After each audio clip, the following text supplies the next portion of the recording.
Bueno, vamos a esperar un ratito que ingresen un poquito más de personas.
Entonces,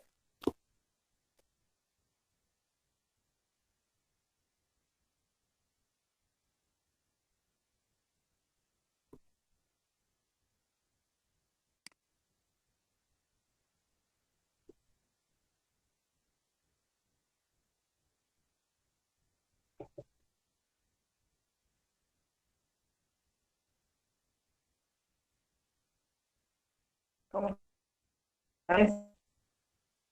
Vamos a esperar unos minutitos más, por lo menos hasta las 6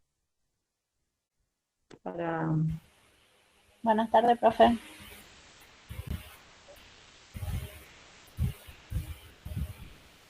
Tengo algunas consultas con respecto a lo que dije el otro día del parcial, el flotante que va a ser mañana viernes 11 a las 21 horas. Lo pueden hacer todos. El puntaje es el puntaje tal cual lo obtienen. Si es 9,75, es 9,75. Y cuando sume con el segundo parcial, ahí recién hago el redondeo. ¿Sí? No hago redondeo con cada una de las notas. Y vuelvo a repetir, si se hacen el flotante o hicieron el recuperatorio y obtuvieron menos notas que en el original, no se hagan problemas. Yo me quedo con la mayor nota obtenida. ¿Sí? Para hacerlo claro, si se sacó un 7, un 6 en el primero, un 4 en el segundo, y no hace el flotante, yo me quedo con el 6. Un 6 en el primero, un 4 en el recuperatorio y un 10 en el flotante, me quedo con el 10. ¿Sí? Así que yo me quedo con la mejor nota que obtengan, ya sea en el parcial original, en el recuperatorio o en el flotante. Así que quien lo quiera intentar, no tienen nada que perder y todo que ganar. Hola, buenas tardes. Así es como yo veo, digamos, esta cuestión. Y no redondeo. No redondeo, si tiene 9,75 es 9,75. Si tiene 5,50 es 5,50. Si tiene 6,50 es 6,50. En el próximo, redondeo. ¿Sí? Si tiene 10 por encima, buenas tardes, 10 o 20 por encima de, a ver, perdón, hasta, a ver, vamos a hacerlo bien clarito. Si usted tiene 6, 5, la nota es 6. Si tiene 6,26 hasta 6,49, la nota es 6,50. Si tiene 6,51 hasta 6,75, la nota es 6,50. Si tiene 6,76 hasta 6,99 es 7. ¿sí? O sea que hasta 25 centésimos más es la nota anterior. Por encima de 25 centésimos pasa a 6,50. Después, si tiene 6,74 hasta 6,75 es 6,50. Si tiene 6,76 hasta 6,99 es 7. Por eso los centésimos los cuento al final. Pero también es el desempeño, la asistencia a clases, la presentación de trabajos, todo eso suma. Si les faltan algunos centésimos, pero son personas que han participado, van a tener una mejor y mayor consideración. Y si están dentro de los que se sumaron al inicio y presentaron los trabajos prácticos, recuerden que todos los que lo hicieron tienen un 10 de base. O sea que también eso le va a sumar a la nota. Yo no me olvido lo que prometí, lo cumplo. ¿Sí? Mi palabra es el único capital que tengo y vale, absolutamente vale. Entonces ahora, siendo las 20:06, vamos a proceder a dar inicio a la clase. Para eso vamos a grabar cómo tengo que hacer para grabar la clase.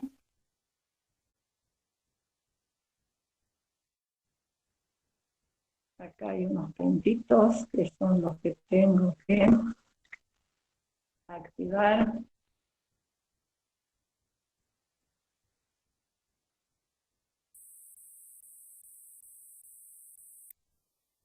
Sí, estoy buscando para grabar la clase y vamos a ver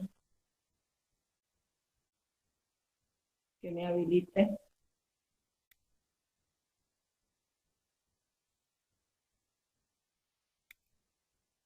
Ahora sí. Vamos a ver cómo se graba.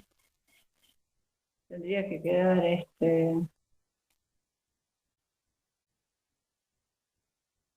no lo estoy encontrando.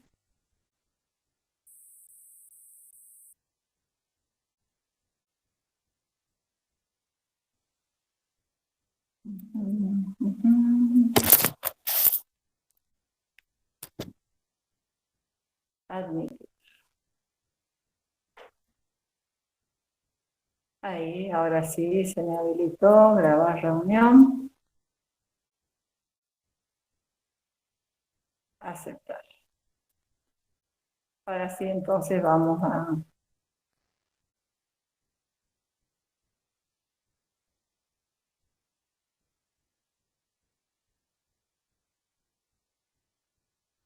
Ya se comenzó a grabar la clase. Si todos ven la ventana que se está compartiendo, es nefropatías, patologías renales frecuentes. Profe, o no sé si soy la única. Se ve como a la mitad del título. De nuevo, hasta hace un ratito veíamos bien, ahora estamos de nuevo con...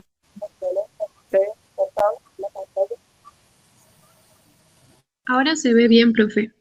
Ahora se ve. Bueno. Está más chico todo, así que me imagino que vamos a poder leer mejor. De todos los que venimos viendo en el primer tramo, nosotros tocamos, ya abordamos el tema de las patologías renales cuando vimos el tema de la hipertensión arterial. Cuando nosotros vimos el sistema cardiovascular, vimos que una de las causas de hipertensión, también cuando vimos el HEARS, cuando vimos todo lo que es alimentación saludable, una elección de vida saludable, recomendábamos ciertas cuestiones que hacen cuidado también de la función renal. Entonces, ya tenemos idea de qué cosas tenemos que cuidar. El otro día empezamos a desarrollar el sistema renal o el sistema urinario y empezamos por describirlo anatomofisiológicamente. Anatómicamente el sistema urinario está constituido por 2 riñones, 2 uréteres, una vejiga y una uretra. El riñón es uno derecho y uno izquierdo, los uréteres uno derecho y uno izquierdo, la vejiga es un único receptáculo donde se almacena la orina hasta que se alcanza un determinado volumen de orina almacenada. La misma vejiga envía un mensaje del deseo de orinar y si el momento, así se denomina en términos médicos la orina. Orinar es miccionar, M-I-C-C-I-O-N-A-R, micción. Es la forma en la que se eliminan los desechos metabólicos, producto de la ingesta de alimentos, como proteínas fundamentalmente, también producto de los desechos metabólicos del propio trabajo metabólico del organismo. Nosotros, desde que nacemos y hasta nuestro último día, permanentemente vamos fabricando células, vamos desechando células. Cuando los glóbulos rojos envejecen, el vaso los captura y los destruye, dando como origen de esa destrucción parte de aminoácidos, que son luego residuos que pueden provocar aparecer como urea o creatinina, y parte también de bilirrubina, que va a ser un producto que da color a nuestra orina y a nuestra materia fecal. Todo esto si el hígado funciona correctamente. Entonces, el solo hecho de vivir ya genera una serie de residuos metabólicos que es necesario que sean eliminados. ¿Por quién? ¿Quién hace la limpieza y la purificación de nuestro cuerpo? El riñón. Entonces, ¿qué se pretende desde Problemática Sanitaria 1 y que debe conocer un educador para la salud? Un educador para la salud debe saber que la función del sistema urinario, la función del sistema renal, la función de la unidad funcional del riñón, que es la nefrona, es la limpieza del organismo y la eliminación de desechos metabólicos que, de mantenerse en el cuerpo, producen una intoxicación que es incompatible con la vida. Así de sencillo. Los riñones son entonces órganos esenciales. No puede no producirse la limpieza del organismo. Aunque sea un riñón, un solo de nuestros riñones, si está sano, cumple la función de los 2. Y en caso de tener que perder un riñón, conservar el otro, o utilizar un riñón artificial. Existen en algunos lugares del mundo riñones artificiales como máquinas en las cuales está conectada la persona de manera permanente que le va haciendo la tarea del riñón. Nosotros todavía no lo tenemos, lo que nosotros disponemos es un sistema de diálisis. Al final de la presentación vamos a ver cómo es este equipo. Y este cumple la función del riñón, lo que hace es, se conecta el equipo a la sangre, a una vena de nuestro cuerpo, la sangre va a fluir a través del equipo, va a eliminar la urea, la creatinina, el ácido úrico y va a ingresar con menos cantidad de esto. En repetidos ciclos, no es que lo saca todo de una o lo saca todo de golpe, sino que en repetidos ciclos va a provocar la limpieza. Esos ciclos duran de 3 a 4 horas. Y es una situación que disminuye la calidad de vida de la persona, por cuanto debe conectarse, como estoy diciéndole, 3 veces por semana, 3 a 4 horas a eso. Entonces, si nosotros vamos a pensar desde lo que ya sabemos hasta hoy, ¿Qué va a pasar cuando el riñón no funciona? Va a pasar en primer lugar que se va a concentrar la urea, la creatinina, el ácido úrico, que va a producir un estado nauseoso, un estado de descomposición, la persona se siente descompuesta, se siente asqueada, se siente saturada, como si hubiese comido una comida que realmente le ha caído muy, muy, muy mal.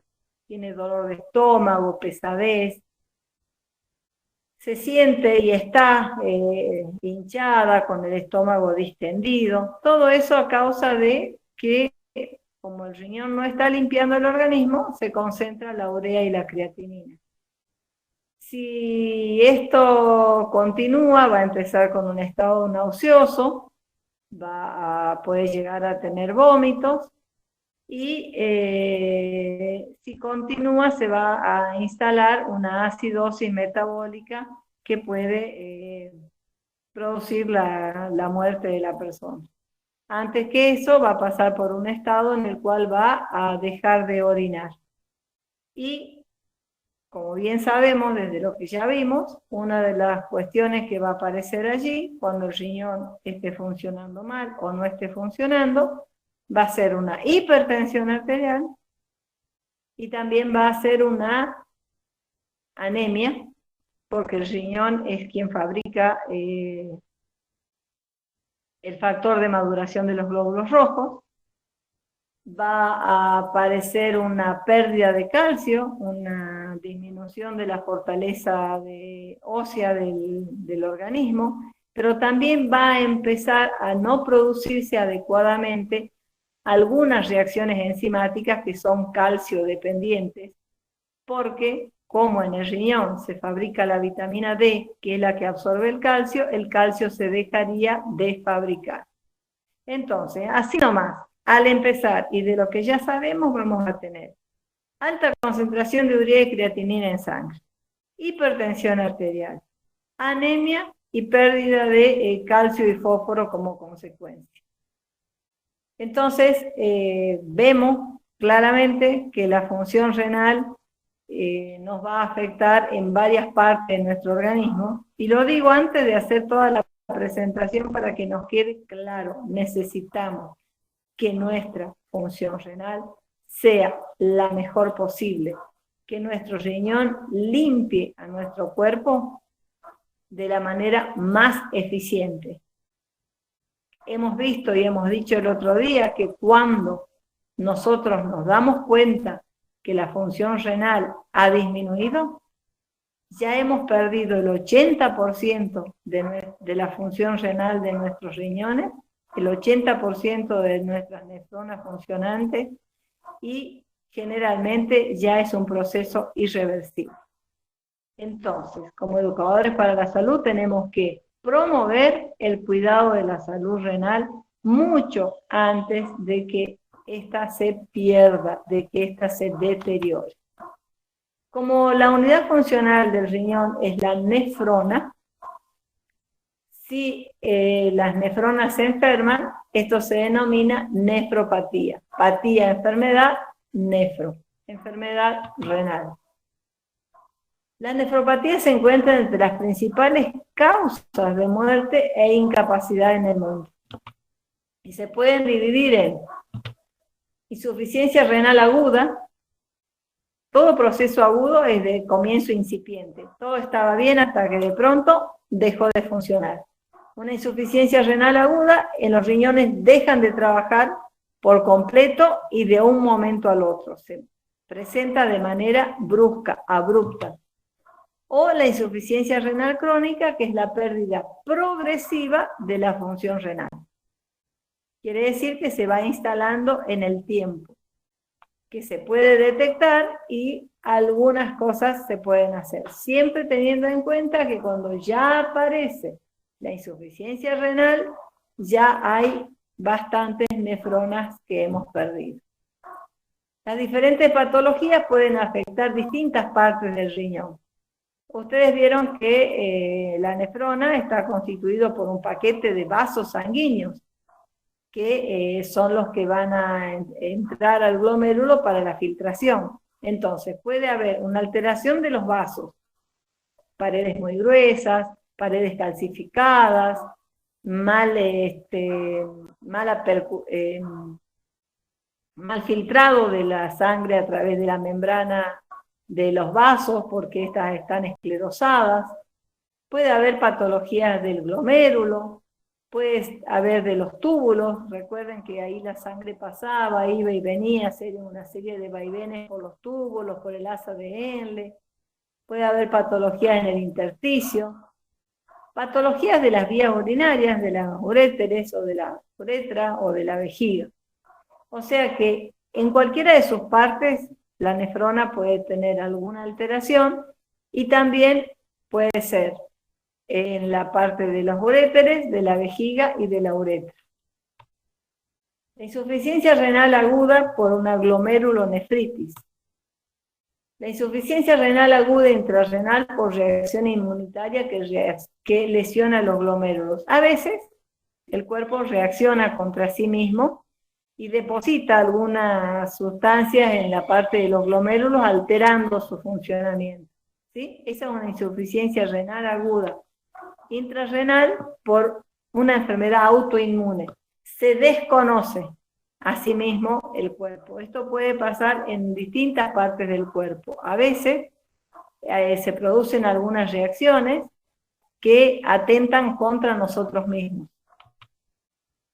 Esta reacción inmunitaria de los glomérulos, que puede ser autoinmune, también puede ser a causa del estreptococo grupo A. El estreptococo grupo A produce una angina que se denomina putasia.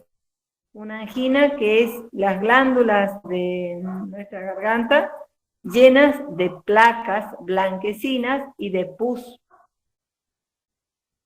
Si esta infección de la garganta por un estreptococo no es tratada adecuadamente, si recurrimos a la clásica automedicación de la que estamos bastante mal acostumbrados los argentinos, si tomamos una medicación que nos mejora los síntomas, pero no nos cura,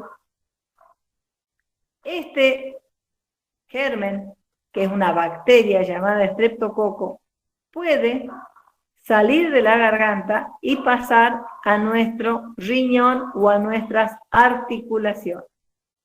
Y acá, a fines de instrucción, de cultura general de un educador para la salud, la automedicación es una de las peores prácticas que llevamos a cabo, porque puede ser que mejoremos los síntomas y nos creamos ganadores, porque hemos ido a la farmacia, nos hemos comprado 2 o 3 pastillas antibióticas, un antiinflamatorio, zafamos.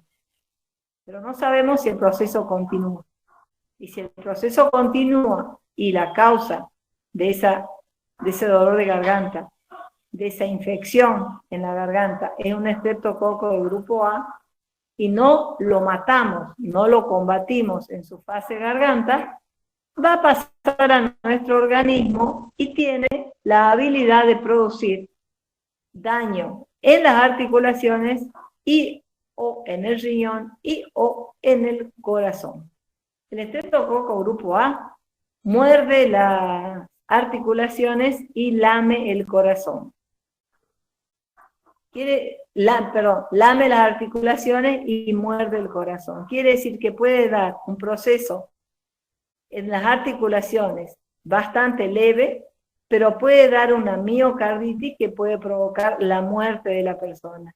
Y también puede provocar una glomerulonefritis, que es una infección del glomérulo, que de no ser tratada va a dejar una secuela en la persona.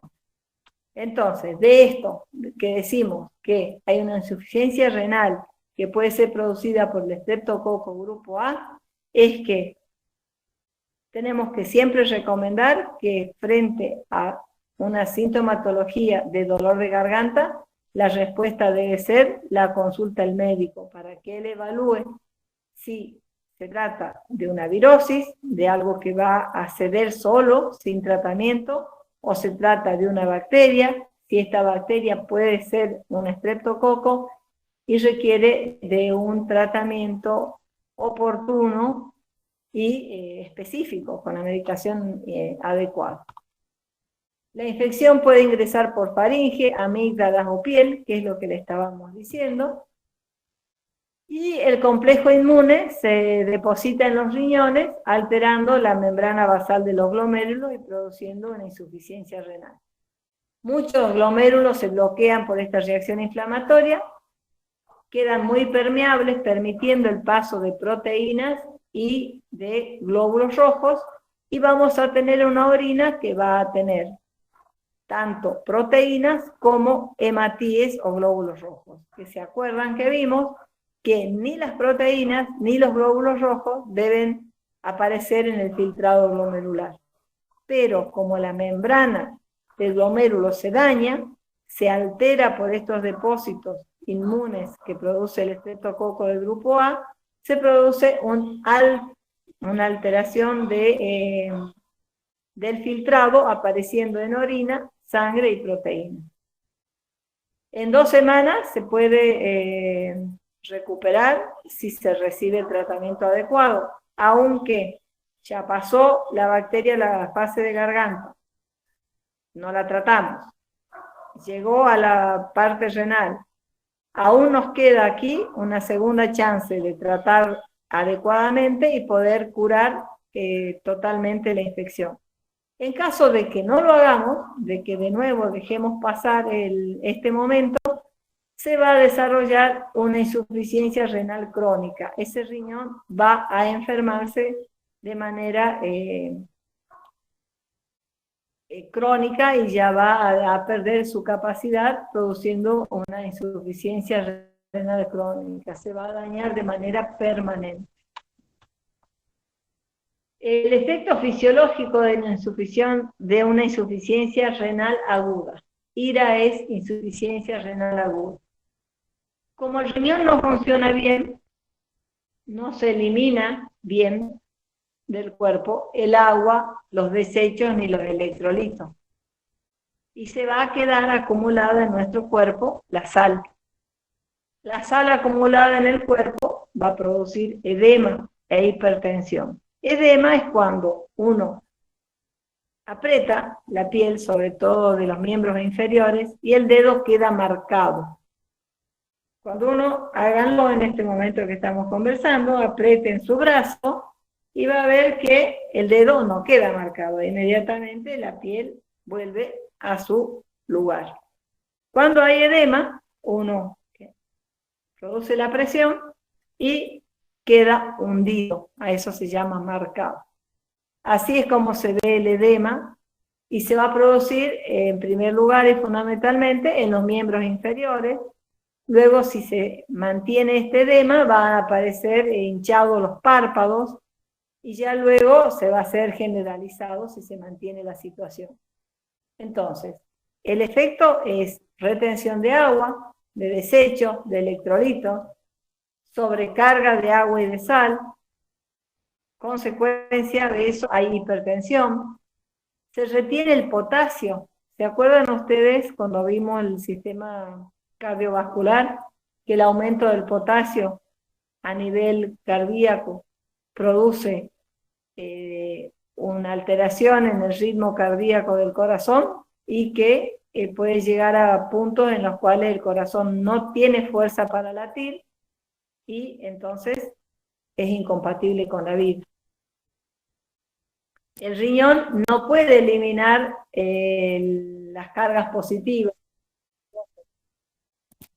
lo que provoca una acidosis metabólica. Y a consecuencia de la acidosis metabólica tenemos más retención de potasio. A más retención de potasio, más el potasio elevado, la función cardíaca está siendo cada vez más difícil de realizar. En los casos graves de insuficiencia renal aguda se produce anuria. Anuria es falta de orina. ¿Sí? La función renal se debe restablecer en 8 a 14 días y si no cura y mejora espontáneamente, ya se debe aplicar un riñón artificial para poder eliminar los desechos, el potasio, la sal, disminuir el edema, restablecer la función cardiovascular para que la persona pueda continuar viviendo. ¿Cuánto tiempo podemos tener una insuficiencia renal aguda sin aplicar un riñón artificial? No más de 14 días. Si esto continúa, hay que someter al paciente a diálisis. Entonces, cuando se produce una insuficiencia renal aguda, ¿qué va a aparecer en la persona? Se va a concentrar la sal, va a aumentar la urea, la creatinina y el ácido úrico, a eso se refiere con los desechos, va a aumentar las cargas positivas, los hidrógenos más, va a aumentar el sodio, el potasio, y todo esto pone en riesgo el funcionamiento cardiovascular de esa persona. Para que la persona continúe viviendo, si es que el riñón no está trabajando, es necesario aplicar un riñón artificial o una diálisis. Esto es en agudo. Ahora vamos a ver la nefropatía renal crónica. La nefropatía renal crónica es prácticamente,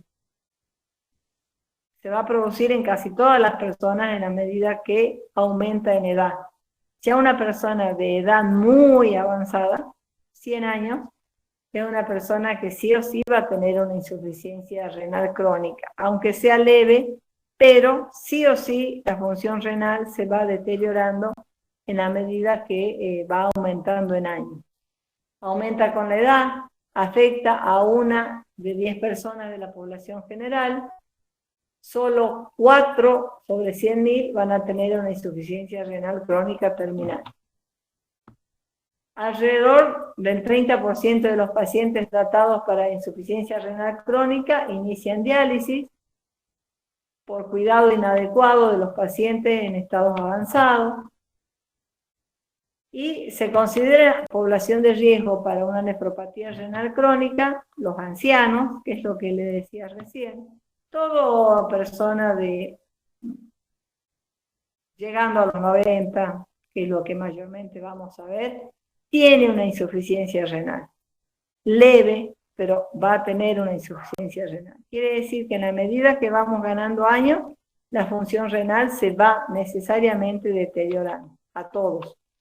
Entonces, población de riesgo para insuficiencia renal, los ancianos, la obesidad es un riesgo, los pacientes expuestos a medicamentos tóxicos, muchos medicamentos son nefrotóxicos, pero se evalúa qué efecto estamos necesitando y a veces, aunque tenga una cierta nefrotoxicidad, necesitamos consumirlo por el otro efecto positivo que produce en el organismo. Pacientes con historia familiar de enfermedad renal, historia personal de bajo peso al nacer. El nacer con bajo peso provoca una predisposición a insuficiencia renal crónica. Esto ténganlo en cuenta, el año que viene con el profesor Altamirano van a ver todo lo que es embarazo, desarrollo, métodos anticonceptivos y dentro del cuidado de la mujer antes de embarazarse está todo el tema de que tenga un buen aporte de hierro, una buena cantidad de proteínas, que consuma ácido fólico, y esto es para que tenga un niño con un buen peso al nacer, porque es un elemento de protección para la salud de este sujeto para el resto de su vida, porque el bajo peso afecta a la salud renal.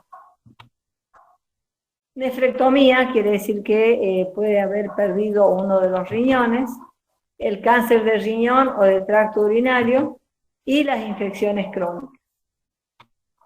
La insuficiencia renal crónica en ancianos es muy frecuente, puede afectar 1 de cada 3 ancianos mayores, 1/3, perdón, de los ancianos mayores de 70 años, el 50% de las personas de más de 80 años y casi la totalidad de las personas de 100 años y más. En la medida que la persona va transcurriendo en la vida, va apareciendo una pequeña insuficiencia renal. Solo una fracción mayor en hombres que en mujeres puede tener marcadores clínicos que requieran cuidados. Y esto es lo que veíamos el otro día con el clearance de creatinina o la tasa de filtrado glomerular, va disminuyendo con la edad. Quiere decir que el riñón, a medida que van pasando los años, trabaja menos. Y esto debe ser monitoreado regularmente y realizar los ajustes que sean necesarios para mantener en buen estado la salud renal. Hay algo que pasa en la medida que las personas... Una de las cosas que pasan cuando las personas van envejeciendo o van avanzando en la edad es una pérdida de la sensación de sed. El adulto mayor no tiene sed, no siente necesidad de consumir agua. Y esto lleva a una gran disminución en el consumo de líquidos, y eso también ayuda a que se vaya instalando una insuficiencia renal crónica. Pero no se gana nada retando al adulto, sino más bien educando al niño desde niño, que debe consumir agua, incluyendo dentro de los alimentos necesarios el agua, ponerlo como algo básico en nuestra alimentación al agua, como vimos cuando vimos el círculo de los alimentos y no la pirámide, todo atravesado por el agua, de manera que llegada a la edad adulta ya esté la costumbre, si no está la sed, esté la costumbre de tomar agua. Al adulto mayor no hay que retarlo porque no consuma agua, sino más bien hay que entender por qué no lo hace. Y lo que se suele recomendar y lo que se hace en los hogares de ancianos es hacer lo que se llama rondas de agua. Se les da el desayuno, 2 horas después una ronda de agua, que es un vaso de agua para cada persona, almuerzan, un vaso de agua 2 horas después, y así se hacen 2 o 3 rondas de agua por día, de manera de aportarle más o menos unos 800 mililitros a 1 litro de agua en esas rondas. Porque el adulto mayor no tiene sed, pero sí es cuando necesita hidratarse más. Insuficiencia renal crónica. Una de las causas más comunes para desarrollar una insuficiencia renal crónica es la diabetes y la hipertensión arterial, con alto riesgo de muerte por infección por enfermedad cardiovascular. Entonces, ¿cuáles son los factores predisponentes? Habíamos visto la edad, pero también es el sobrepeso, un factor muy marcado como antecedente para desarrollar una insuficiencia renal es la diabetes. Y la hipertensión arterial, la mortalidad en pacientes con insuficiencia renal crónica terminal es 10 a 20 veces más alta que en la población general. Y el 1 a 3, insuficiencia renal crónica en estados 1 a 3 es 100 veces más. No tiene mucho sentido explicar la frase porque es re complicado. Entonces nos vamos a quedar con esto. La diabetes y la hipertensión arterial son las causas que más nos predisponen a una insuficiencia renal crónica.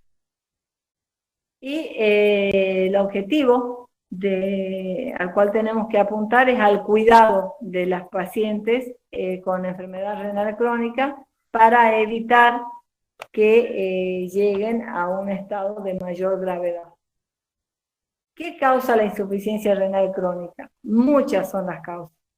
Hemos mencionado que se aumenta con edad, que aumenta con obesidad, que un factor predisponente y muy importante es la diabetes, la hipertensión arterial, pero hay muchos otros factores que pueden provocar la pérdida de la salud renal a lo largo de la vida. ¿Cómo se hace el diagnóstico? Hay que determinar la causa primaria de la insuficiencia, se acompaña y se ayuda con una ecografía renal, hay que hacer análisis para ver si hay pérdida de proteína o de hematíes en la orina, o sea, si hay proteinuria o hematuria.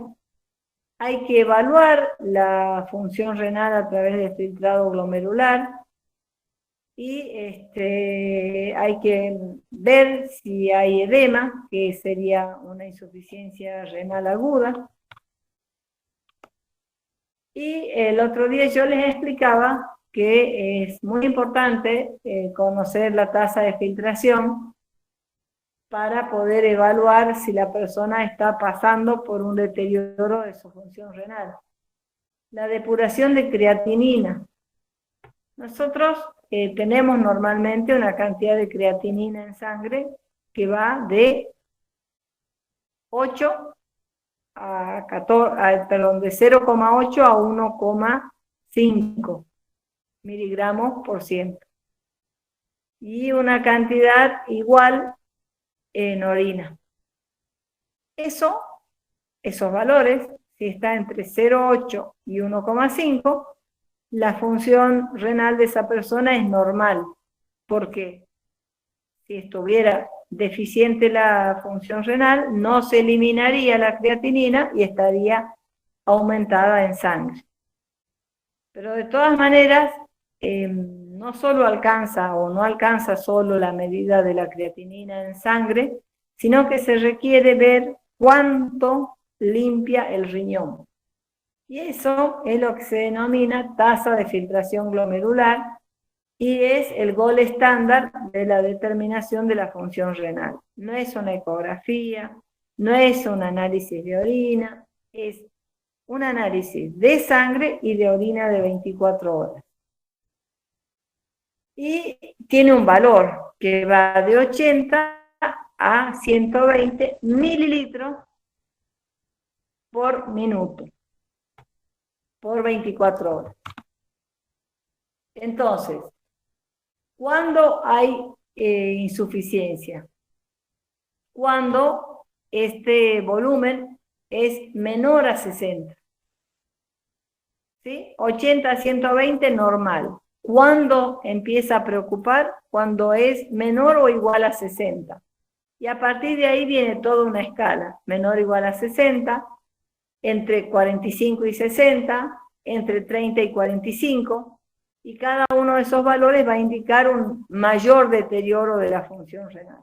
Entonces, para saber si una persona tiene una buena función renal, lo que hay que hacer es un estudio que es medir cuánto es la capacidad de ese riñón de limpiar de creatinina a ese cuerpo. Eso se llama filtrado glomerular o filtrado renal y tiene un valor entre 80 y 120 óptimo. ¿Cuándo me empiezo a preocupar? Cuando es menor de 60. Y de ahí viene menor de 60, mayor de 45, entre 45 y 30 y menor de 30. Cuanto menor es el filtrado glomerular, mayor es el daño renal y mayor es el problema de salud renal que tiene esa persona.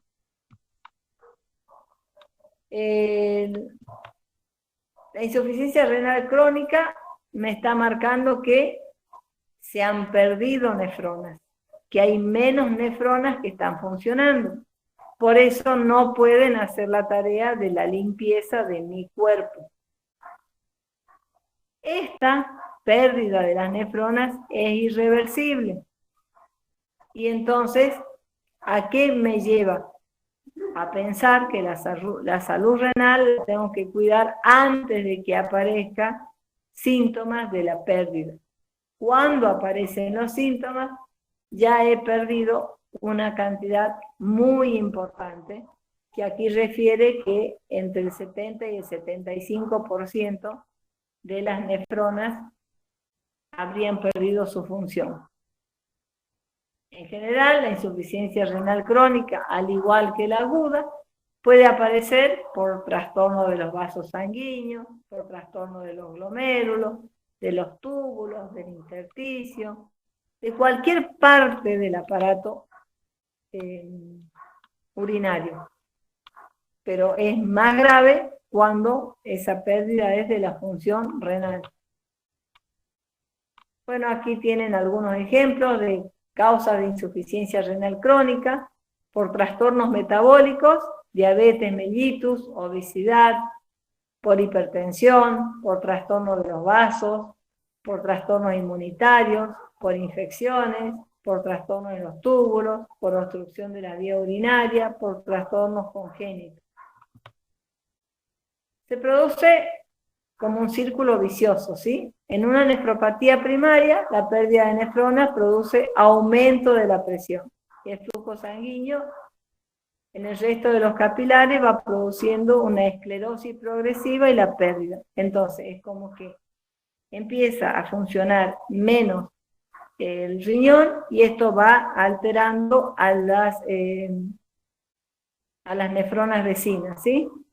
En algunos casos, el deterioro renal es tan importante que se requiere, en primer lugar, diálisis, pero si la diálisis no logra solucionar el problema, se va a requerir un trasplante renal.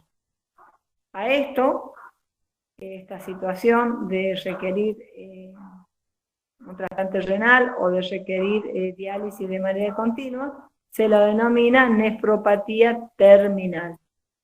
Quiere decir que ya está agotándose la vida de ese riñón. Nefropatía terminal, no estado terminal de la vida, ¿no? Entonces, cuando hay una nefropatía primaria, esto produce una disminución del número de nefronas, no de neuronas como dice el cuadro. Esta disminución produce una hipertrofia y vasodilatación, aumento de la presión. Esto lleva a un aumento de la presión glomerular, aumenta la filtración, se produce una esclerosis glomerular y esto va a producir más muerte de nefronas.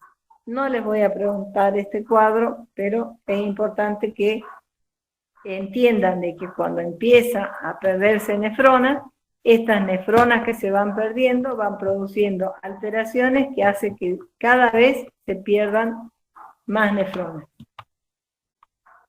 Las causas más comunes de la nefropatía terminal es la diabetes, la hipertensión, la glomerulonefritis, la enfermedad renal poliquística y un 20% es por otras desconocidas.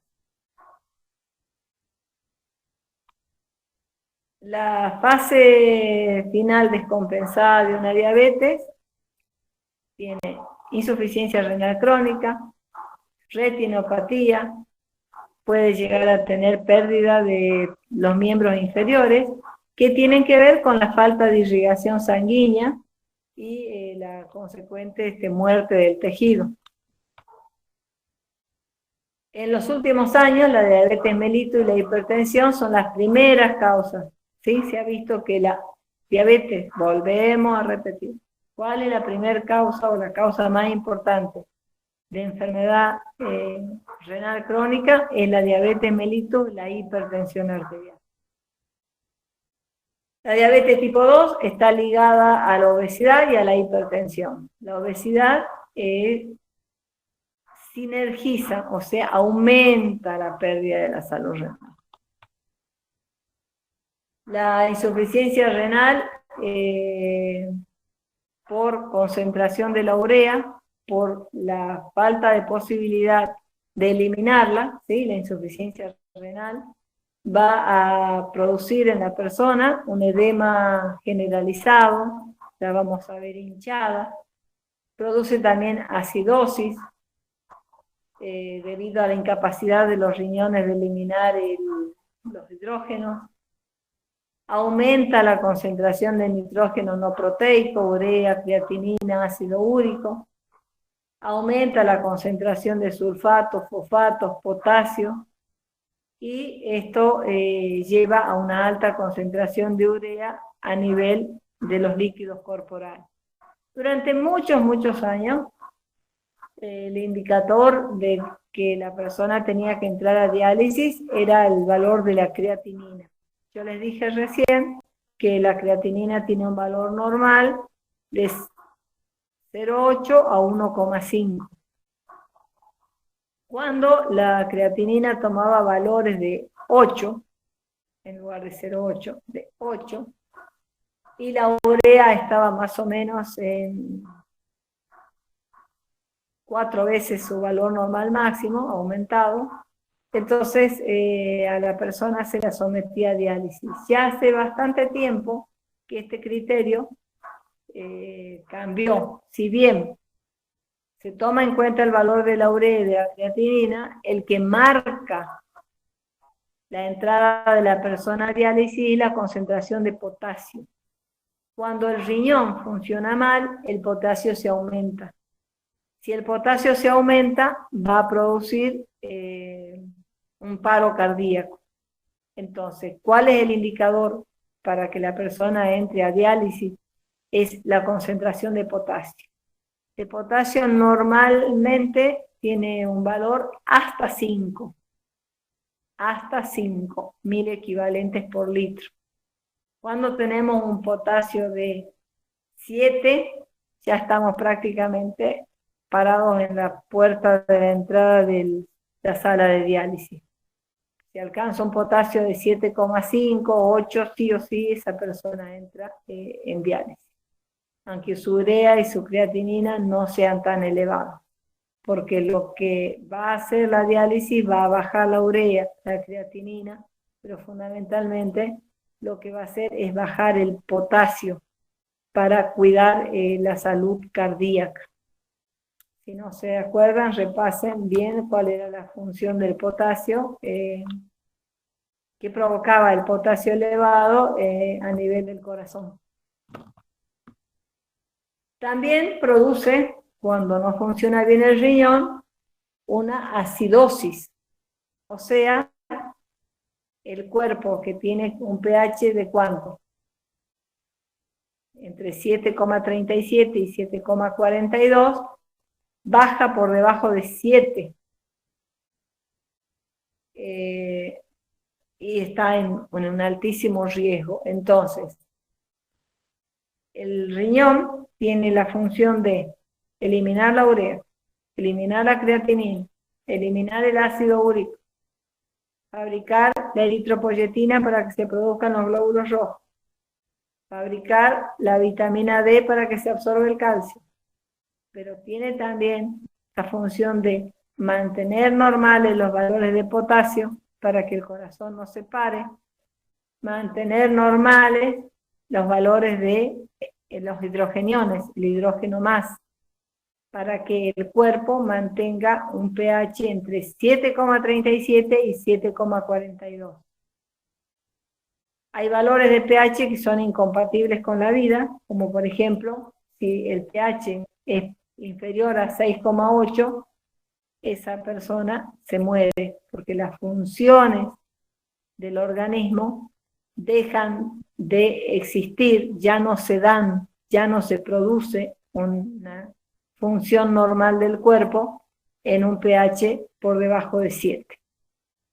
7,2 ya es un valor bastante grave que va a requerir de la intervención de una terapia intensiva, ¿sí? Entonces, una de las consecuencias graves del mal funcionamiento renal es que el pH sanguíneo baje, se produzca una acidosis por insuficiencia renal. Y esto es gravísimo porque es incompatible con la vida. Los factores de riesgo, los factores que aumentan la posibilidad de enfermedad renal, lo vamos a repetir tanto que van a irse a su casa sabiendo, o van a desconectarse de la clase sabiendo que los factores que aumentan el riesgo de insuficiencia renal son la edad, a mayor edad, mayor riesgo, la diabetes mellitus, la hipertensión arterial y una historia familiar de enfermedad renal. Todos estos son factores que favorecen y predisponen. Pero yo, ¿qué tengo que hacer para que se establezca, para que se produzca o no la enfermedad? Puedo tener una vida saludable, puedo tener una alimentación saludable y puedo tener un estilo de vida saludable. Recuerden que un estilo de vida saludable era una alimentación saludable más un peso normal más una cantidad de ejercicios diarios. Eso es un estilo de vida saludable. Si yo tengo un estilo de vida saludable con alimentación saludable, buen control de peso y ejercicio, la hipertensión, la diabetes mellitus, se van a atrasar muchísimo en aparecer y por ende voy a estar cuidando también la salud renal. Dentro de la alimentación saludable tengo el consumo de menos de 5 gramos de sal, el consumo de 400 gramos de frutas y verduras diarias. A ver quién más me ayuda con algún dato de la alimentación. ¿Cuánto de azúcar? No más del 10%. ¿Cuánto de grasa? No más del 20%. ¿Cuánto de proteínas? No más del 20%. Entonces, los factores de riesgo y el estilo de vida son los que van a hacer que aparezca antes o después una diabetes, una hipertensión, una insuficiencia renal y cualquier otra patología. ¿Cuáles son los factores indicadores de que hay una enfermedad renal? Bueno, la diabetes se va a asociar, sí o sí, uno de los órganos blancos, ¿sí? Este es un concepto que habría que empezar a manejar. Cada una de las alteraciones y las patologías que podemos tener o padecer nosotros tienen órganos a los cuales van a lastimar. La diabetes va a lastimar el riñón, ¿sí o sí? Antes o después, en mayor o en menor grado. La hipertensión arterial va a dañar el riñón. Antes o después, dependiendo de mi estilo de vida, y dependiendo de eso va a ser en mayor o en menor grado. Enfermedades autoinmunes, glomerulopatías primarias, infecciones sistémicas, o sea, de todo el cuerpo, sustancias nefrotóxicas, ¿sí? Factores de progresión. ¿Cuándo vamos a ir hacia una insuficiencia renal? Si la enfermedad de base persiste, más si no está bien controlada. La proteinuria persistente. Acuérdense que el filtrado glomerular contenía todo lo que tenía el plasma menos las proteínas, porque las proteínas en un riñón sano no son eliminadas, se reabsorben completamente. Es más, ni siquiera pasan al filtrado glomerular porque son moléculas muy grandes. Cuando el riñón se empieza a lastimar, cuando empezamos a perder la salud renal, empieza a aparecer la proteína en la orina. Un indicador de que estamos yendo hacia una insuficiencia renal crónica, la presión arterial está elevada, la glucosa elevada, dieta alta en proteínas y fosfatos van a hacer que aparezca un mayor daño renal, que estén aumentadas las grasas, hiperlipidemia, que esté aumentado el fósforo, hiperfosfatemia, que aparezca anemia. Todo esto son marcas de la insuficiencia renal. Proteinuria, hipertensión, glucosa elevada, alto el colesterol y los lípidos, alto el fósforo, la anemia que va a aparecer por la falta de la eritropoyetina, enfermedad cardiovascular, y un factor predisponente también es el tabaco. Otros factores, niveles elevados de angiotensina, hiperaldosteronismo, niveles elevados de endotelina, niveles bajos de óxido nítrico. Todos esos son factores predisponentes de insuficiencia renal crónica. En la diabetes mellitus, si hay un buen control de la diabetes, se reduce la posibilidad de la progresión hacia una enfermedad renal. Hay que tratar de mantener el nivel de la glucosa por debajo de 150, y eso va a hacer que la patología renal o la alteración renal aparezca más tardíamente.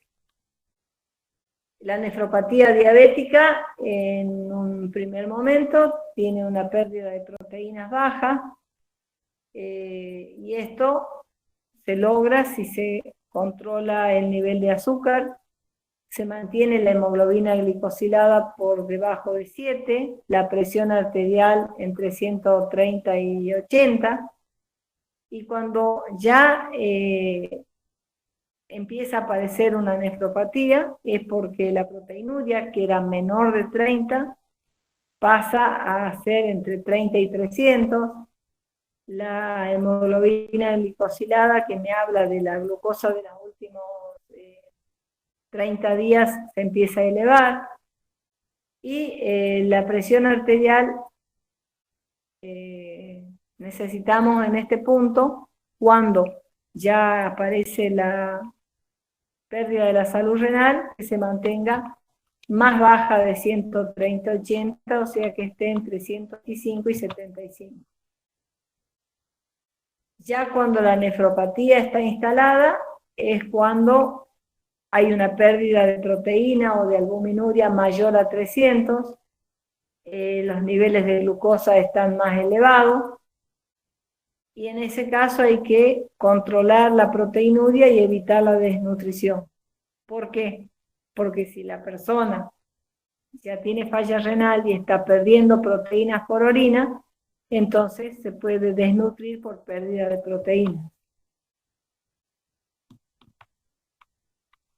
Vamos a... La hipertensión arterial es una causa y una complicación y un factor de riesgo para enfermedad renal. Entonces, habíamos dicho, factores de riesgo para enfermedad renal: el envejecimiento, la obesidad como que aumenta el riesgo de enfermedad renal o potencia, la diabetes y la hipertensión. Es como que el camino del hipertenso, si no se controla, va a terminar con una insuficiencia renal. El camino de un diabético que no se controla va a terminar en una insuficiencia renal. El adulto mayor va a ir teniendo una insuficiencia renal, que en la medida que se hidrate y lo vaya manejando con un estilo de vida saludable, va a tener una leve insuficiencia renal. Es muy importante el control de la presión arterial. Es lo que veíamos en el HERT. Todo el trabajo que se debe realizar para prevenir las enfermedades crónicas y mantener la presión arterial en los valores normales, también nos está protegiendo de una insuficiencia renal, ¿sí? La meta de la presión arterial en la enfermedad renal es que la presión arterial se mantenga entre 130 y 85 en todos los pacientes con enfermedad renal, y que se mantenga entre 125 y 175 cuando ya hay una pérdida de proteínas por la insuficiencia renal. La pérdida de proteína es considerada como un factor de daño renal por sí mismo. Si aparece proteinuria, me está hablando de que hay un daño renal. En sí mismo, por sí solo, la aparición de la proteína en orina refleja un daño renal. No necesito más estudios. Hay que tratar de reducir, digamos, ese deterioro para mantener una buena filtración, y hay que tener una ingesta controlada de proteínas en la dieta. Algunos dicen que sí, otros dicen que no. Lo que sí se sabe es que una ingesta masiva de proteínas le provoca un mayor esfuerzo al riñón en el trabajo, por lo cual algunos aconsejan que la cantidad de proteínas que se ingiere debe ser medida y otros dicen que no afecta. Por eso dice que es controvertido. Pero siempre que hay una insuficiencia renal o una hipertensión, una diabetes, obesidad, necesitamos trabajar con el profesional idóneo, que es él o la nutricionista, para que nos dé una ingesta de las calorías óptimo para cada una de las situaciones. Las dislipemias, como se mencionó hace un ratito, cuando el colesterol o el triglicérido está alto, esto también contribuye al deterioro de la salud renal. Y también aparece como una comorbilidad. Daño renal con lípidos elevados hace que el daño renal sea mayor, o se instale más, o se vaya más progresivamente una insuficiencia. Bueno, esto como para información general, lo leen después. El tabaco como factor de riesgo para la enfermedad renal crónica es porque provoca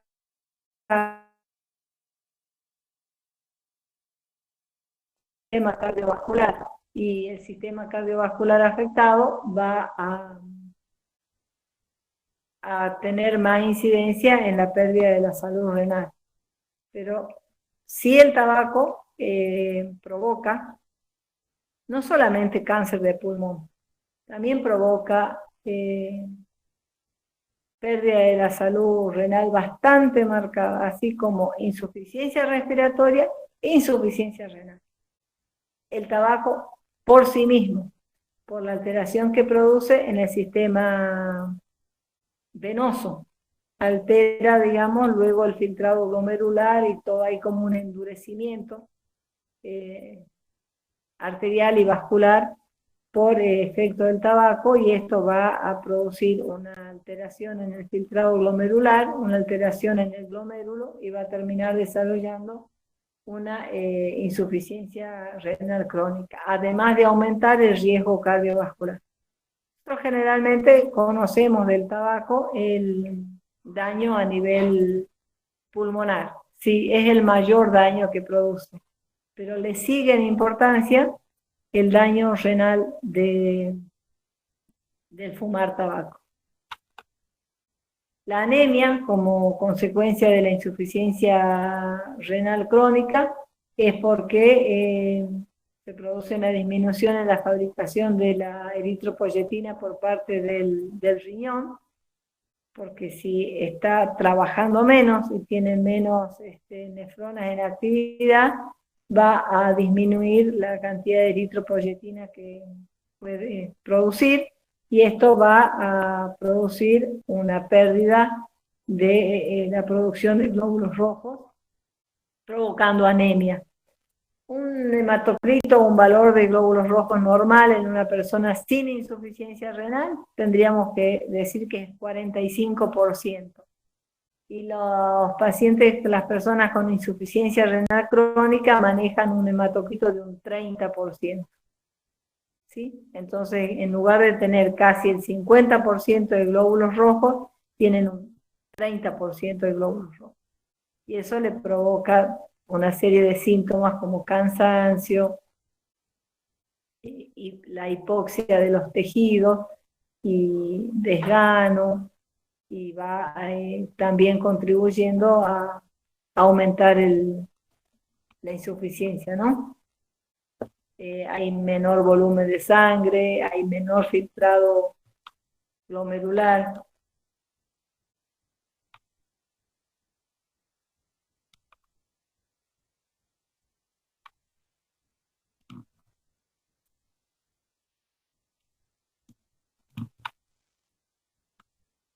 Nefropatía y diuréticos. Cuando nosotros hablábamos recién de que en la insuficiencia renal aguda se produce retención de líquido y edema, en la insuficiencia renal crónica también, la persona comienza a orinar menos, el cuerpo se va edematizando, se va hinchando, y hay un medicamento que fuerza la eliminación de los líquidos, tanto sea del agua como de estos iones que están concentrándose. Dentro de esos iones está también el potasio. Se puede administrar a la persona esta medicación que se conoce como diuréticos. Diuresis es la formación de orina. Lo que hace estos medicamentos, los diuréticos, es aumentar la formación de orina.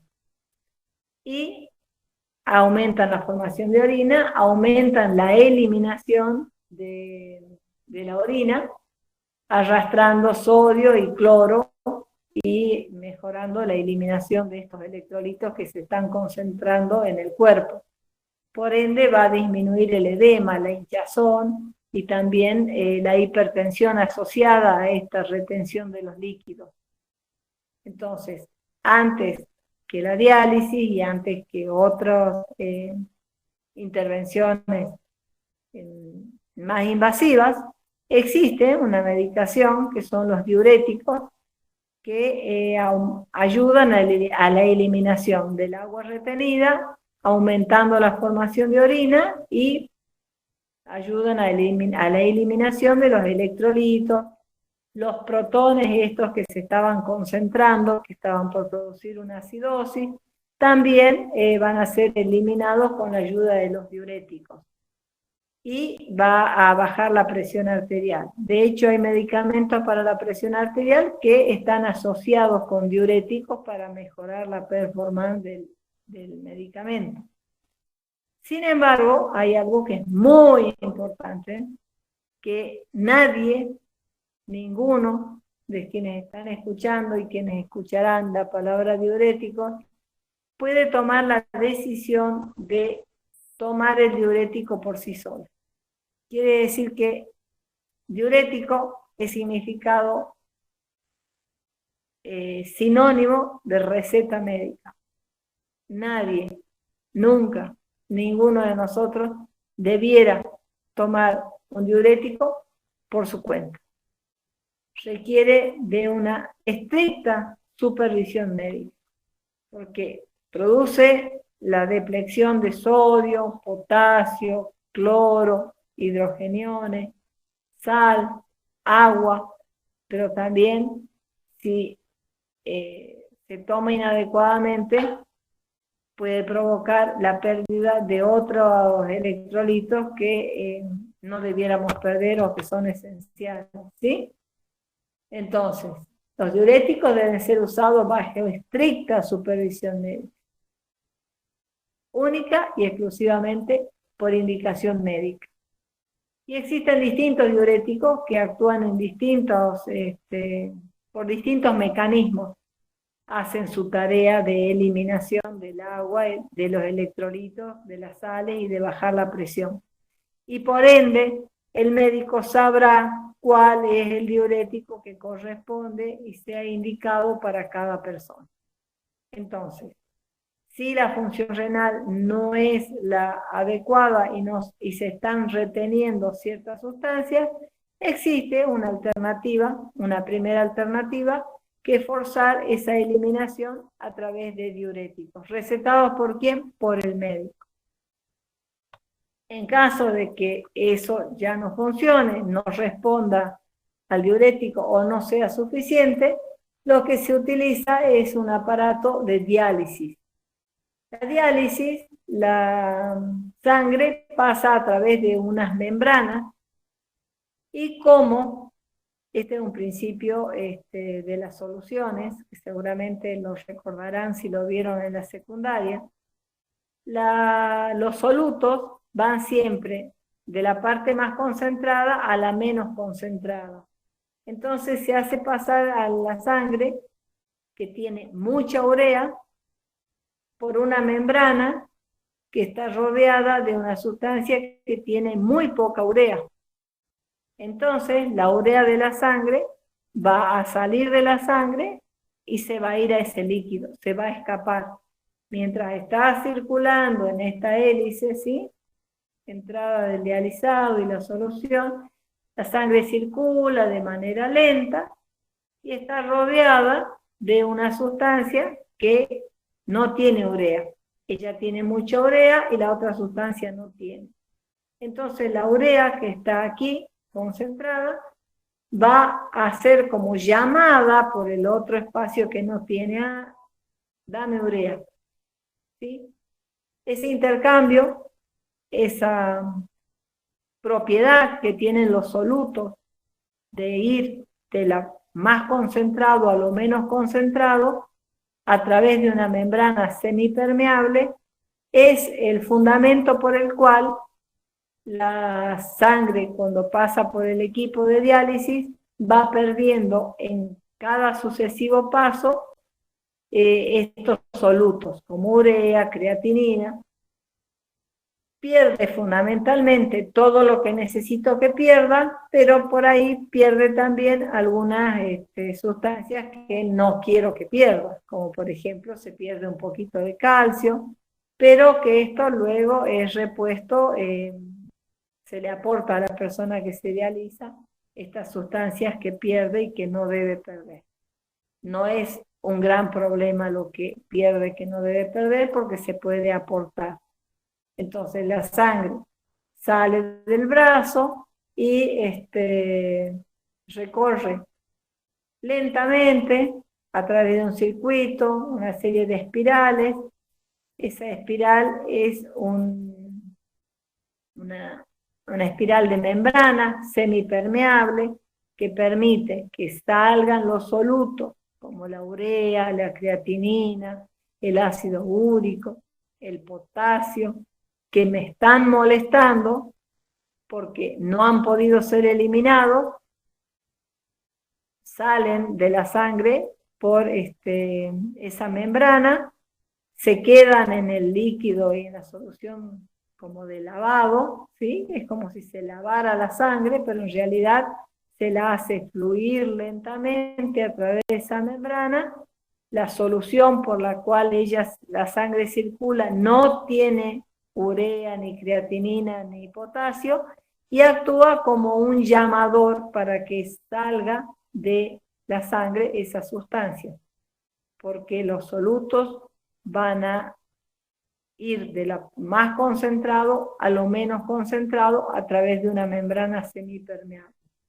Vuelve a entrar la sangre en el cuerpo, vuelve a salir, y así realiza una serie de pasos sucesivos, y en cada paso va perdiendo un poco de urea, de creatinina, de potasio, de hidrogeniones, hasta que llega un punto en el cual queda en la persona que es dializada una cantidad no tóxica de urea y creatinina. No es que vuelve a la normalidad, pero pierde una gran cantidad de estas sustancias, de manera de que queda en condiciones de una calidad de vida bastante aceptable, de sentirse bien, de estar tranquilo, por las próximas 48 horas a que vuelve a conectarse de nuevo en el aparato. ¿Por qué tiene que conectarse cada 48 horas? Y porque no les saca todo, no es que lo deja en el valor normal de 0,8 a 1,5. Le queda una creatinina de 3, una urea de 5, ¿sí? Cuando lo normal es una creatinina de 1,5, le queda el doble por lo menos, y en 48 horas se vuelve a un valor que puede estar en el borde de ser tóxico y hay que volver a limpiar. Entonces la calidad de vida que tiene una persona que está en diálisis se deteriora bastante.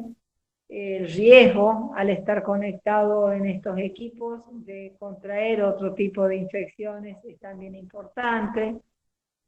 Hubo muchos casos de complicaciones con VIH, con hepatitis B, cuando era el comienzo de estas enfermedades y no las conocíamos. Entonces, hubo algunas circunstancias de contagio de este tipo de enfermedad. Es un riesgo estar conectado en este equipo. Los equipos son cada vez mejores y el riesgo es cada vez menor, pero no deja de ser un riesgo importante. Entonces, recapitulando y en pocas palabras, lo que sí les tiene que quedar y lo que sí tienen que saber es que el sistema urinario es el encargado de depurar a nuestro organismo de las sustancias tóxicas que provienen del propio metabolismo celular o de los que ingerimos en los alimentos.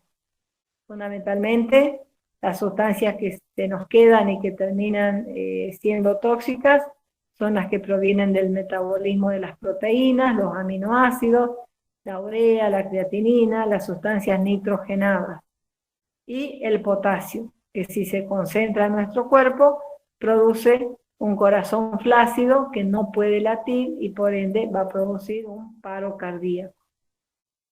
Esto en caso de que se empiece a retener este tipo de sustancias, tenemos una primera instancia que es el uso de los diuréticos, y si esto es suficiente, se comienza con el cuidado de la salud renal a través de una dieta, de la cantidad de aporte de líquido suficiente, medicación para en el caso de que hubiera hipertensión, y tratar de mantener y controlar la función renal.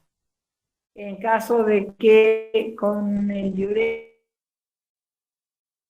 y los medicamentos para la presión, para la diabetes y otras patologías que pudiera haber de base no sean suficientes y se empiece a concentrar en el organismo urea, creatinina, fundamentalmente potasio, es necesario recurrir a una máquina que extraiga estas sustancias, que entonces sería el caso de la diálisis. El cuidado de la salud renal se debe hacer desde el día 1 o desde el día 0. Desde el día 0 sería cuidar el peso del recién nacido, porque el bajo peso es una causal de desarrollar una insuficiencia renal crónica con el paso del tiempo.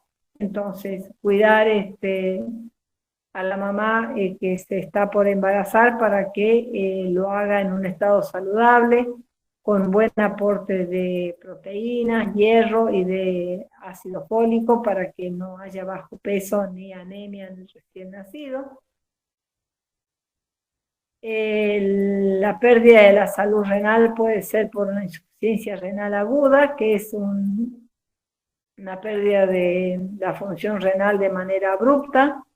Una de las bacterias que produce esto es el Streptococcus grupo A, que inicia con una infección en la garganta, que si no es tratada adecuadamente puede provocar una insuficiencia renal aguda, y que si no es tratada adecuadamente puede generar una insuficiencia renal crónica de una persona que a baja edad pueda estar pasando por una situación de diálisis.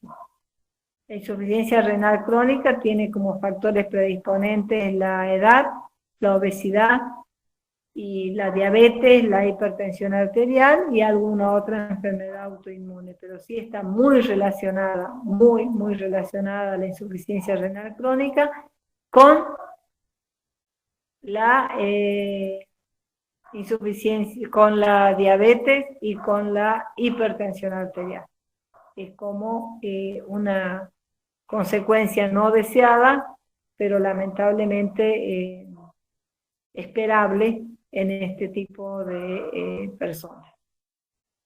La edad va a provocar en casi todas las personas una insuficiencia renal crónica, que esta va a ser leve o grave dependiendo si hay factores concomitantes como diabetes e hipertensión, el estilo de vida y cómo se haya cuidado de esta persona.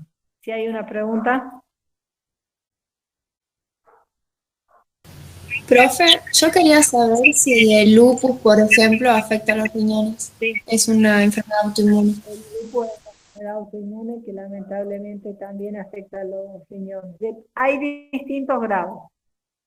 No siempre el lupus es pérdida de la salud renal, pero sí tiene predilección por la parte renal. Es una de las complicaciones del lupus. Entonces, la pérdida de la salud renal es algo que nos debe ocupar.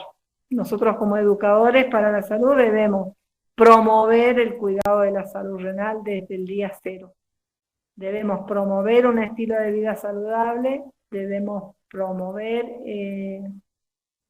una forma de alimentación saludable, entendiendo que la alimentación saludable es el aporte adecuado de agua, con una baja cantidad de sal, alto contenido en frutas y verduras, bajo contenido en azúcar, cantidad moderada de proteínas y cantidad moderada de lípidos.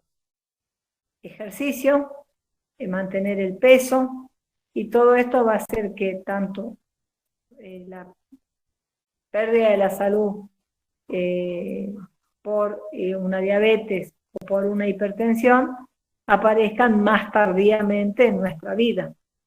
Los factores predisponentes están, si es que estuvieran porque son familiares, pero mi estilo de vida va a hacer que esto aparezca. Antes o después, aparezca de manera más o menos grave en la vida de las personas. No sé si hay preguntas. Acá estamos para contestar.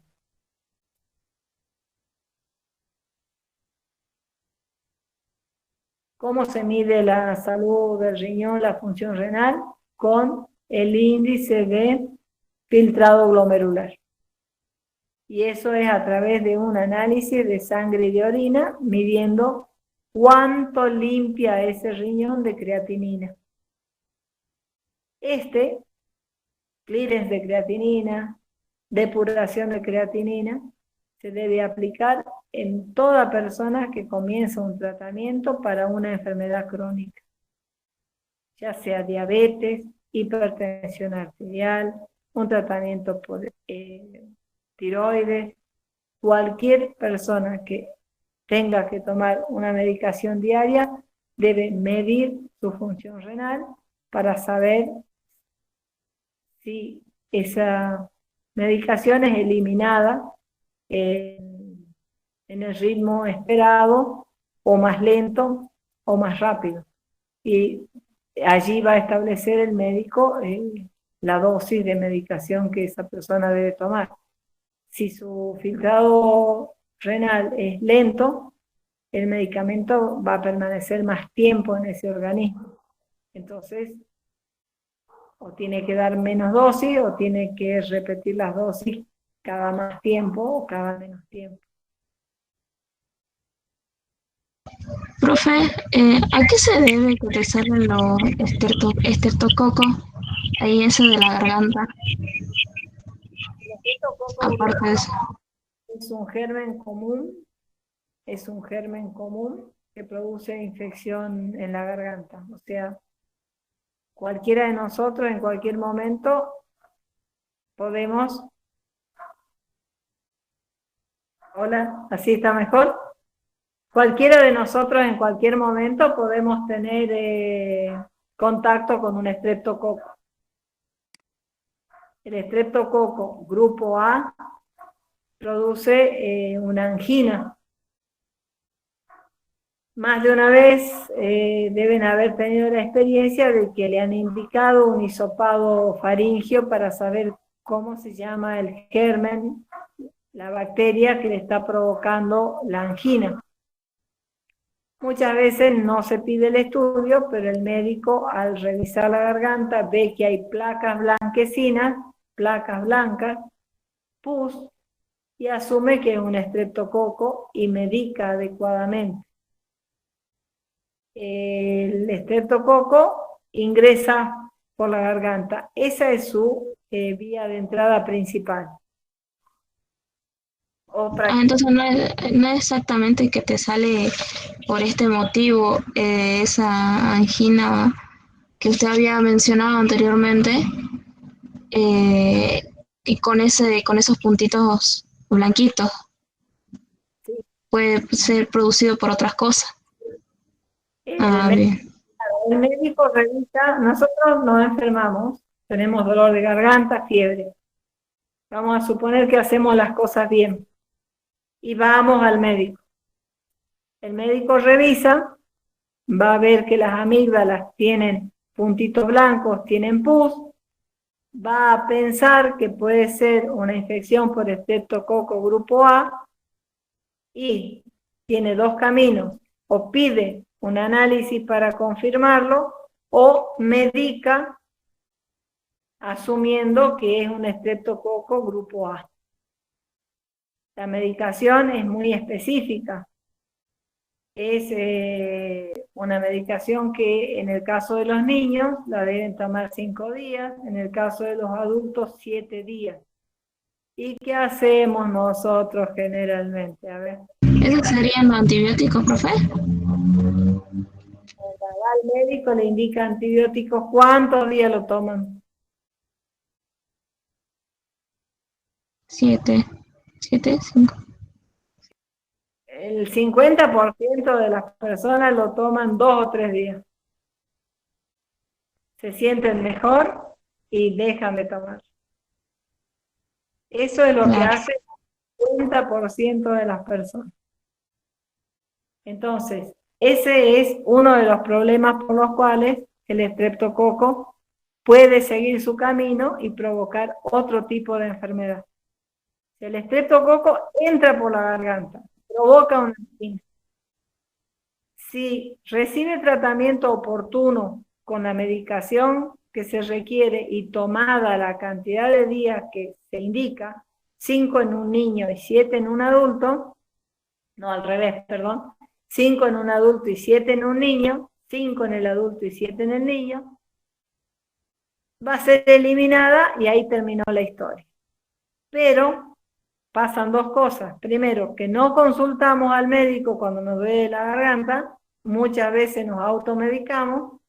Y la segunda, consultan al médico, pero como al tercer día ya no hay molestia, suspenden el antibiótico. Suspenden la medicación sin que se haya curado. Entonces la bacteria que podría haber sido eliminada en la garganta pasa a la circulación general. Y el estreptococo tiene afinidad por las articulaciones, el riñón y el corazón. En las articulaciones produce artritis reumatoidea. El 50% de la artritis reumatoidea es por una infección de la garganta mal curada. Y también es una enfermedad crónica. Puede producir una insuficiencia renal aguda, una glomerulonefritis, y puede producir una endocarditis, que es una enfermedad grave del corazón que le puede provocar la pérdida de la vida y también una afección cardíaca crónica. ¿Sí? Sí. Como educadores para la salud tenemos que saber que una infección en la garganta es un tema médico, que no es un tema menor, que no se debe automedicar. Debemos promover desde el día 0 hasta el día 1000 de nuestra profesión, no la automedicación. Es una de las cuestiones más graves que tenemos nosotros en nuestro país de salud, por la venta libre de tantos medicamentos que no debieran tener venta libre, y por la venta libre que se autoadjudican las farmacias de medicamentos que no debieran vender libremente. Cualquiera de nosotros va y pide una amoxicilina, una amoxiclavulánica, una penicilina, nos mandamos cualquier cosa, la podemos comprar. En los países donde se regula la venta de medicamentos, a lo sumo podés llegar a comprar un analgésico y un antiespasmódico. Acá podés comprar pastillas para la presión, para la diabetes, para lo que sea. Y no es bueno. Sí, Carolina, ¿alguna pregunta?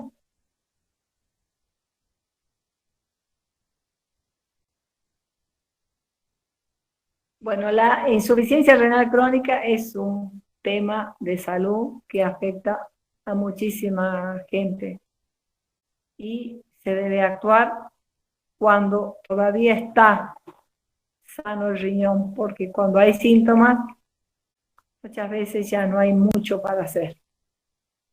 Entonces debemos promover un estilo de vida saludable. Buen peso, ejercicio y buena alimentación. Está colgado ya en un PDF en la página y vuelvo a repetir, quienes quieran hacer el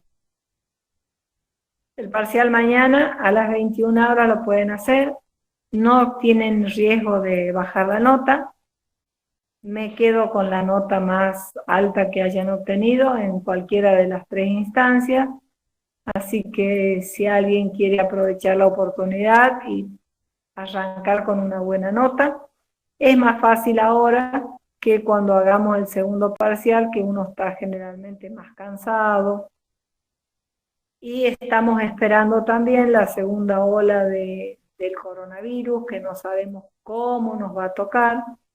Así que esta profe, que tiene muchos años, les recomienda pájaro en mano que 100 volando, y aprovechen la oportunidad y asegúrense por lo menos un 7 para poder sacar otro 7 en el segundo parcial y promover, o sáquese un 10 para que con un 4 les alcance.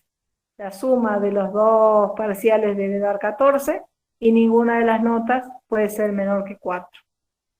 Esa es mi condición para la promoción.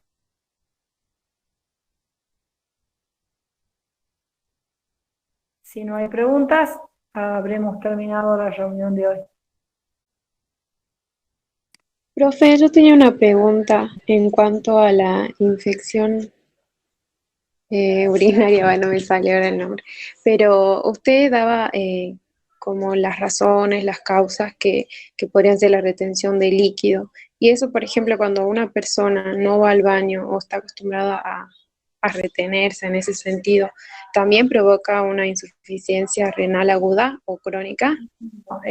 Cuando ¿O eso tiene que ver específicamente con un virus o con una enfermedad como la diabetes o la hipertensión? Bueno, el contexto, Amabel, que me pregunta si ya están colgados el material en el aula. Distinto, nosotros estábamos hablando en todo el desarrollo de hoy de insuficiencia renal crónica, insuficiencia renal aguda. Las infecciones urinarias son vía baja.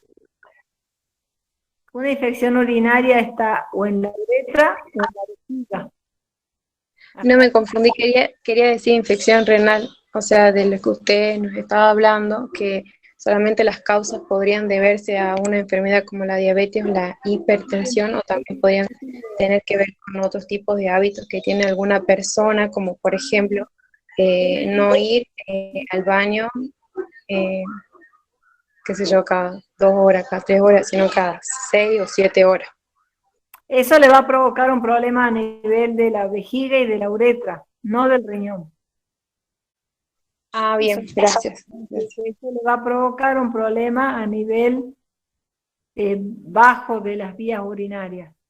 Ahora, si una persona no está orinando durante 6 o 7 horas, sí me está hablando de algún hábito no correcto, porque me está hablando más bien de una falta de hidratación. Si la persona se hidrata adecuadamente, no puede estar tantas horas sin orinar. Sí o sí, la vejiga se va a llenar de líquido y va a tener que orinar. uno puede estar 6 o 7 horas sin orinar si la cantidad de líquido que toma es muy baja o la cantidad de proteínas y de lípidos que come es muy alta. Pero me está hablando de un mal hábito, ¿sí? No se puede retener orina 6 o 7 horas, Emilce. Lo que puede ser es que no se fabrique una cantidad de orina adecuada para que esa persona vaya al baño cada 2 o 3 horas. ¿Se entiende? Sí, sí, sí. Ahí habría que corregir más el hábito de alimentación y de hidratación de la persona para que no desarrollen insuficiencia renal por falta de consumo de líquido o por exceso de consumo de proteína. ¿Se entiende? Sí, profe, sí, sí. Si tengo orina, voy a hacer una infección urinaria. Tengo la vejiga llena y no la vacío, se produce una presión en la uretra que termina produciendo una infección urinaria, pero de las vías bajas. Retención sería que la vejiga está llena y no la desagoto. Pero si yo estoy 6 o 7 horas, no puedo estar 6 o 7 horas con la vejiga llena. No puedo. Si estoy 6 o 7 horas sin orinar es porque no se está produciendo la cantidad de orina que está llenando la vejiga para que yo tenga ganas de orinar. Y eso puede ser porque no estoy consumiendo la cantidad de agua que necesito, estoy consumiendo mucha sal, estoy consumiendo muchas proteínas, estoy consumiendo mucha grasa. Hay que revisar más bien la parte alimentaria. El parcial mañana a las 21. Ahí preguntaron. De 21 a 22.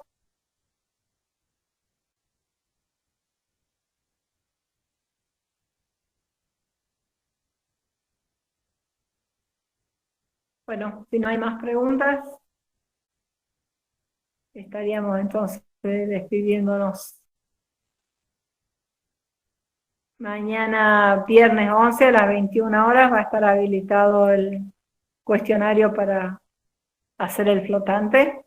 Por última vez les informo que me quedo con la nota más alta obtenida, así que si desean participar, lo pueden hacer porque no hay riesgos. Que tengan una buena noche. Hasta luego. Gracias, profe. Hasta luego. Hasta luego. Adiós. Hasta luego, profe. Chao. Hasta luego, profe. Hasta luego, profe. Hasta luego.